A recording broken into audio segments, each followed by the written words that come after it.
Hello दोस्तों, कैसे हैं आप सब लोग। उम्मीद करते हैं आप सब लोग अच्छे होंगे। तो डेड मोबाइल का पार्ट 2 लेकर आ गए। इससे पहले हमने पार्ट 1 बताया था। उसमें बताया था हमने कि डेड सेट को किस तरीके से आपको स्टेप बाय स्टेप चेक करना है और उसको स्टेप बाय स्टेप उसको कैसे रिपेयर करना होता है। तो आज की वीडियो में हम किसी भी एक आईसी का एग्जाम्पल लेंगे और आपको बताएंगे कि किस तरीके से आप एलडीओ वोल्टेज को ट्रेस कर सकते हैं और अपनी रिपेयरिंग को और ज़्यादा स्मार्ट बना सकते हैं। तो जैसा कि आप देख पा रहे हैं, हम अपने लैपटॉप की स्क्रीन पर आ चुके हैं और मैंने यहाँ पर एक मॉडल का एग्जांपल लिया है, ओप्पो C55।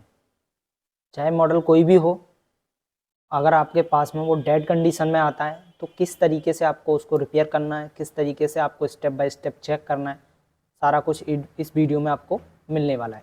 तो देखिए, सबसे पहले किसी भी मोबाइल को जब आप चेक कर रहे हैं तो उसमें आपको सबसे पहले ये देख लेना है कि जो भी आपके मोबाइल में बैटरी कनेक्टर है वहाँ पर आपको रीडिंग ले लेनी है। तो यहाँ पर जब आप रीडिंग लेंगे तो रीडिंग से आपको पता लग जाएगा कि मेरे मोबाइल में शॉर्टिंग है, लीकेज है, क्या है। अगर यहाँ पर बीप आता है कनेक्टर पर दोनों तरफ से तो आपके मोबाइल में फुल शॉर्टिंग है। अगर बीप नहीं आता है तो इस कंडीशन में इसको ओके मान लेते हैं। तो देखिए, जब आपका बैटरी कनेक्टर पर सारी रीडिंग ओके मिलती है तो सबसे पहले इस मोबाइल में आपको चेक करना है वीपीएस सप्लाई। वीपीएस सप्लाई मतलब चार्जिंग आईसी से एक हमारा वोल्टेज आउट होता है जिसे हम बोलते हैं वीपीएच। अब ये वीपीएच की जो सप्लाई होती है हमारी, आप देख सकते हैं ये मेरी चार्जिंग आईसी है और चार्जिंग आईसी के पास आपको देखिए कॉइल देखने के लिए मिल रहा होगा। इसी कॉइल से हमारा एक वीपीएस सप्लाई बनता है जो कि हमारी जो पावर आईसी होती है उसको ऑन करता है। ये देख सकते हैं हमारा पावर आईसी लगा हुआ है यहाँ पर, इस आईसी को ऑन करेगा। जैसे ही हमारा पावर आईसी ऑन होगा तो पावर आईसी के ऑन होते ही जितने भी बक वोल्टेज होते हैं वो जनरेट हो जाते हैं और यही बक वोल्टेज हमारे सीपीयू, रैम रोम के लिए चले जाते हैं जिनसे बाकी चीज़ें ऑपरेट होती हैं। तो चलिए आज हम बताते हैं कि आपको किन किन वोल्टेज को चेक करना होगा। तो सबसे पहले क्या करेंगे, हम वीपीएस सप्लाई को देखेंगे, चेक करेंगे और समझेंगे। तो सबसे पहले क्या करना है, आपको वीपीएस सप्लाई चेक कर लेनी है और वीपीएस सप्लाई हमारी इसी पावर पर आती है। तो मैं क्या करता हूँ, आपको स्कीमेटिक डायग्राम में ले चलता हूँ और जानेंगे कि जब हमारी इस पावर आईसी को वीपीएस सप्लाई मिलती है तो ये पावर आईसी से हमारा कौन कौन सा वोल्टेज आउट होता है और वो किस किस सेक्शन के लिए जाता है। अगर किसी भी वोल्टेज में शॉर्टिंग आ जाए तो क्या इफेक्ट हमारे मोबाइल में आ सकता है। तो सबसे पहले मैं क्या करता हूँ, इसके लेआउट में आता हूँ और लेआउट में आ जाने के बाद में आपको देखने के लिए मिलेगी, आपको बैक साइड में जाना है इसके और यहाँ पे देख सकते हैं ये पावर आईसी लगा। इसका नंबर कॉपी करना है और आपको स्कीमेटिक में आके इसको पेस्ट कर देना है। जैसे ही आप इसको पेस्ट करेंगे तो आपको इसके बक वोल्टेज सेक्शन में आ जाना है। जैसे ही मैंने इसको क्लिक किया 6358, ये MT यानी मीडियाटेक का आईसी लगा हुआ है और यहाँ पे देख सकते हैं ये इसका बक सेक्शन है, यानी जितने भी हमारे पावर आईसी से बक वोल्टेज आउट होते हैं वो सेक्शन है इसका। तो इसी को हम जानेंगे क्योंकि जितने भी बक वोल्टेज होते हैं उनके बारे में प्रॉपर नॉलेज ना होने के कारण आप जो है रिपेयरिंग नहीं कर पाते। अब देखिए, मीडियाटेक का फ़ोन है तो इसमें VSYS यानी वोल्टेज सिस्टम का सप्लाई यहाँ पर इन हो रहा है और जैसे ही ये वोल्टेज सिस्टम का सप्लाई हमारे देखिए बक कंट्रोल, वीप्रोब और वीकोर, मॉडेम, VPA देख सकते हैं, VPA, VS1 और VS2 और VGPU और VDRAM, ये जितनी भी हमारे सेक्शन हैं इसमें सभी में हमारा क्या होता है, VSYS यानी वोल्टेज सिस्टम का सप्लाई आउट होता है और इसी सेक्शन से हमारा एक एक वोल्टेज आउट होता है जिसे हम बोलते हैं बक वोल्टेज। तो चलिए जानते हैं कि किस कॉइल से हमारा कितना वोल्ट आउट होगा और वो किस किस सेक्शन के लिए जाता है। तो देखिए, सबसे पहले जान लेते हैं वीप्रोब। अब ये जो वीप्रोब की वोल्टेज है आप देख सकते हैं इस लाइन में कॉइल आपको देखने के लिए मिलेगी। तो यहाँ पर मैं इस कॉइल का नंबर कॉपी करता हूँ और आपको जो है लेआउट में लेके चलता हूँ और लेआउट में जाने के बाद इसको पेस्ट करके नेक्स्ट करेंगे। तो आप देख सकते हैं पावर आईसी के पास में एक कॉइल लगा हुआ है। मैं इसको आपको बोर्ड में दिखाने की कोशिश करता हूँ कहाँ पे लगा हुआ है। तो देखिए यहाँ पर एक कॉइल लगा हुआ है, यहाँ पे देख सकते हैं ये एक कॉइल है, इससे हमारा वीप्रोब का वोल्टेज आउट हो रहा है।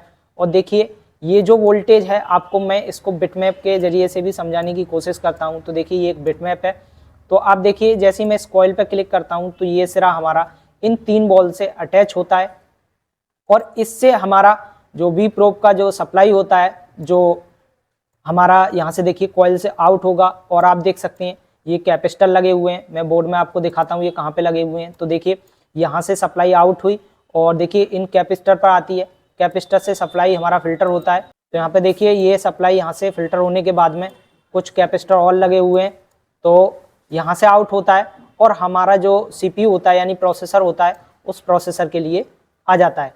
ये वोल्टेज हमारा 0.6 से लेके 1.2 वोल्ट तक का हो सकता है। ठीक, इसके बाद में देखिए ये अगर सप्लाई नहीं बना तो भी हमारा मोबाइल डेड कंडीशन में रहेगा। उसके बाद जानते हैं, देखिए आपने पहला वोल्टेज चेक कर लिया तो आपको क्या करना है, मोबाइल में अपने में चार्जर लगाना है और यहाँ पर 0.6 से लेके 1.2 वोल्ट तक का सप्लाई चेक करना है। उसके बाद देखिए जो हमारा सेकंड कॉइल है उसमें आपको क्या सप्लाई देखने के लिए मिलेगा। तो देखिए यहाँ से मैं इसका कॉइल का नंबर कॉपी करता हूँ और लेआउट में आके इस कॉइल को पेस्ट कर देता हूँ, नेक्स्ट करता हूँ। तो देखिए इसी के पास में एक और कॉइल लगी हुई है, मैं आपको बिटमैप से दिखाता हूँ। देखिए ये लगी हुई है। तो यहाँ पे देखिए ये जो कॉइल है इसका सिरा हमारा इन 2 बॉल से अटैच है और इसके आउटपुट से हमारा जो वोल्टेज आउट हो रहा है वो भी हमारे प्रोसेसर के लिए जाता है। यानी कि इस लाइन में भी आपको 0.6 से लेके 1.2 वोल्ट तक का सप्लाई चेक करना है। यानी कि ये दोनों वोल्टेज हमारी प्रोसेसर की वोल्टेज होती हैं जिनमें 0.6 से लेके 1.2 वोल्ट तक का सप्लाई आपको देखने के लिए मिलेगा। चलिए आगे देखते हैं। तो अब आता है हमारा थर्ड कॉइल यानी वी कोर, यानी कि ये भी एक CPU की कोर वोल्टेज है और इस कोर वोल्टेज में आपको देखिए कॉइल देखने के लिए मिल रहा है। इसका नंबर कॉपी करना है और लेआउट में आना है और यहाँ पर आपको पेस्ट कर देना है। तो देखिए एक कॉर्नर पर एक कॉइल लगी हुई है। चलिए मैं इसको आपको अपने मदरबोर्ड में दिखाता हूँ। देखिए यहाँ पे देख सकते हैं कॉर्नर पर एक कॉइल लगी हुई है। तो इस कॉइल से ही देखिए ये लगी हुई है और आपको इसको कंपोनेंट में देखना है तो ये लगी हुई है और आपको देख पा रहे होंगे ये लाइन यहाँ से निकली, इस कॉइल पे आई, यहाँ से वोल्टेज इन कैपेसिटर पे आई, इस कैपेसिटर पे आई और इसके बाद ये सप्लाई कहाँ जाती है, चलिए मैं आपको बिटमैप के थ्रू समझाता हूँ। देखिए ये लाइन हमारी इन 2 बॉल से अटैच है और ये कॉइल से हमारा जो कोर वोल्टेज होता है वो यहाँ देखिए आउट हो रहा है और आउट होने के बाद आप देख सकते हैं ये भी हमारे जो CPU होता है उसके लिए चला जाता है। अब ये CPU की जो है कोर वोल्टेज होती है जिसमें आपको 0.6 से लेके 1.2 वोल्ट तक का सप्लाई मिलेगा। अब देखिए आपने 3 कॉइल आपने चेक कर ली, यानी कि ये जो सप्लाई होती है आपको 1 कॉइल, 2 कॉइल और 3 कॉइल, इन तीनों कॉइल से कैसे चेक करना है, आपको अपने मोबाइल में चार्जर लगाना है और इस कॉइल पर और इस कॉइल पर और इस कॉइल पर आपको ये वोल्टेज चेक करनी है। चलिए आगे जानते हैं और समझते हैं कि आगे हमें किस किस सप्लाई को चेक करना होगा। उसके बाद देखिए ये मॉडेम की वोल्टेज है। तो मॉडेम की वोल्टेज आपको पता है कि ये सिम लगाने के बाद बनती है। तो देखिए इसकी लाइन में आप देख सकते हैं 1 UH यानी 1 माइक्रो हेनरी की कॉइल लगी हुई है और इस कॉइल का नंबर जब आप कॉपी करेंगे और अपने लेआउट में आके आपको पेस्ट कर देना है और पेस्ट करने के बाद नेक्स्ट करना है। तो इसके जस्ट ऊपर वाला कॉइल ये लगा हुआ है और आप देखिए कंपोनेंट में ये कॉइल ये लगा हुआ है। अब इस कॉइल से हमारा एक सप्लाई आउट होगा जो कि मॉडेम का सप्लाई होता है और ये सप्लाई हमारा सीधा CPU के लिए चला जाता है। उसके बाद देखिए CPU की और कौन कौन सी वोल्टेज रिक्वायरमेंट होती है। तो ये VPA वोल्टेज है, आपको पता होना चाहिए VPA वोल्टेज क्या होती है। अगर आपको नहीं पता तो मैंने आपको नेक्स्ट इससे पिछली वाली वीडियो में बताया कि VPA वोल्टेज क्या होती है। अब ये जो VPA वोल्टेज होती है, देखिए जो हमारे क्वालकॉम के फ़ोन है उसमें तो VPA APT मॉड्यूलर IC लगा होता है, उससे बनता है, लेकिन MediaTek सेट में ये हमारा पावर IC से बनता है। यानी VPA वोल्टेज हमारा जो 4G PA होता है उसको ऑन करने के लिए सप्लाई बनती है। अब देखिए इस कॉइल पर जैसे ही मैं क्लिक करता हूं और अपने लेआउट में आता हूं तो देखते हैं ये कॉइल कौन सी लगी हुई है। तो आप देख सकते हैं ये कॉइल हमारा इस कॉर्नर पर लगा हुआ है। मैं आपको अपने मदरबोर्ड में दिखाता हूं। तो देखिए ये कॉइल यहाँ पर लगा हुआ है जिसका नाम है VPA। तो इस कॉइल को मैं आपको अब बिटमैप के थ्रू समझाता हूँ कि ये सप्लाई हमारी कहाँ जाती है। तो देखिए ये कॉइल का सिरा हमारा इन बॉल से अटैच होता है और इसके दूसरे सिरे से जो सप्लाई हमारी आउट होती है, तो जैसा कि मैंने आपको बताया कि VPA वोल्टेज हमारा 4G जो PA होता है उसके लिए बनती है।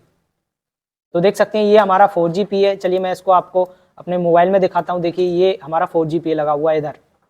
तो इसके लिए VPA APT वोल्टेज तैयार होती है इस कॉइल से। तो उसके बाद देखिए आगे चेक करते हैं क्या और सप्लाई आपको देखनी। VS1, अब ये देखिए VS1 का जो सप्लाई होता है हमारा, अब देखिए इसमें आपको मैं दिखा दूं तो एक कॉइल लगा हुआ है। इस कॉइल पर जब आप क्लिक करेंगे और इसके मैं लेआउट में आके इसको पेस्ट करेंगे तो देखेंगे ये कॉइल कौन सा लगा हुआ है, तो जस्ट उसके ऊपर कॉइल लगा हुआ है। अब देखिए ये जो कॉइल है हमारा ये है, इसके दूसरे सिरे पे जैसे मैं क्लिक करता हूँ तो यहाँ से ये जो सप्लाई निकलेगी, तो देख सकते हैं ये जो VS1 का जो सप्लाई होता है ये हमारा एक लोअर LDO सप्लाई होता है जो कि आगे चल के इसी पावर के अंदर आता है। और आप देख सकते हैं जो VS2 का सप्लाई है, आपको मैं दिखा देता हूँ इस लाइन में आपको क्लिक करके कि ये कहाँ जा रहा है। तो देख सकते हैं यहाँ पर ये भी हमारा लगभग जो पावर IC है इसके अंदर रिटर्न आ जाता है। उसके बाद देखिए ये जो हमारा दो VS1 और VS2 का सप्लाई है हमारा, जो कि एक लोअर LDO सप्लाई और एक हायर LDO सप्लाई होता है, ये सप्लाई हमारा रिटर्न हमारी पावर IC को मिलता है जिससे और भी बहुत सारे वोल्टेज आउट होते हैं। तो ये जो VS1 और VS2 का जो सप्लाई होता है इसमें हमारा 1.3 वोल्ट और 2.05 वोल्ट का सप्लाई आपको देखने के लिए मिलता है, जो कि रिटर्न हमारी पावर IC को मिलता है जिससे और भी बहुत सारे वोल्टेज आउट होते हैं। अब देखिए एक सप्लाई और एक नीचे सप्लाई दी गई है। अब इस पर क्लिक करते हैं, देखिए एक कॉइल यहाँ पर लगी हुई है, इसका नंबर मैंने कॉपी किया है और आगे पेस्ट करते हैं, नेक्स्ट करते हैं और नेक्स्ट करने के बाद ये कॉइल आपको कॉर्नर पे देखने के लिए मिलेगी। और आप देख सकते हैं ये कॉर्नर पर कॉइल लगी हुई है और यहाँ से एक सप्लाई बनती है जो कि जो हमारा प्रोसेसर होता है उसके लिए सप्लाई होती है और ये सप्लाई सीधा हमारे प्रोसेसर के लिए चली जाती है। उसके बाद देखिए हमारा जो लास्ट कॉइल बचा है ये, तो इससे हमारा VDRAM का सप्लाई बनता है। तो इस पर हम क्लिक करते हैं और लेआउट में आके पेस्ट करते हैं और देखते हैं कि ये कौन सी कॉइल पे जा रहा है। तो देख सकते हैं यहाँ पर एक कॉइल लगी हुई है, तो यहाँ पर मैं आपको दिखाता हूँ ये कॉइल ये लगी हुई है जो VDRAM की सप्लाई तैयार करती है। और जो कि हमारी जो रैम लगी हुई है ना, ये इसमें क्या है मोबाइल में मैं आपको दिखा देता हूँ कंपोनेंट नेम में। तो इसमें जो हमारा रैम है वो अलग लगा हुआ है, तो आप देख सकते हैं ये हमारा प्रोसेसर लगा हुआ है और ये हमारा रैम लगा हुआ है। जो स्टोरेज है उसका IC इन्होंने अलग किया है। जो हमारी VDRAM की सप्लाई होती है वो सप्लाई हमारी इस सेक्शन से बनती है।